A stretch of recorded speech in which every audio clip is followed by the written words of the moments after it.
in addition to the general policies to grow the workforce, there are critical shortages in certain areas that we have to tackle. So one way that I've worked on it is trying to identify those shortages in Virginia.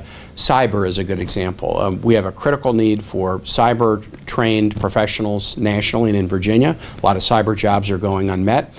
As part of the Armed Services Committee, I sponsored 2 bills that are cyber scholarship bills. So students can get assistance or loan forgiveness at college if they either pursue a cyber field that will help them on the civilian side of federal government, DHS or other agencies, or there's one through the Pentagon if they decide to become cyber professionals and help the national defense.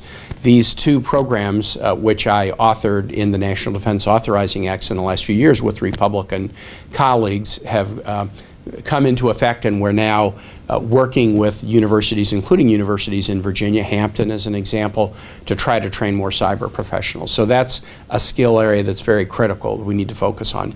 I mentioned trying to use Pell Grants for career and technical education.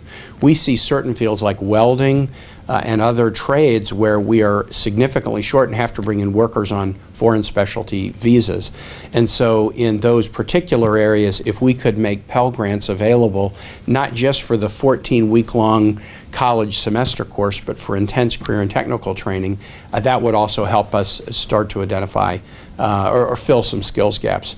We have a significant shortage of teachers in Virginia and elsewhere, and I recently introduced a bill in the Education Committee to focus on preparing more teachers in our schools of education, making it easier for career switchers to come into the teaching profession, and that bill is something that I think we will likely mark up as part of the Higher Education Act that we do next year, because it's all about the training of K-12 teachers. So I think there's different strategies depending on where the shortages are, but incentives, loan forgiveness, targeted programs to get people into these professions, that's the way we should deal with critical skills gaps.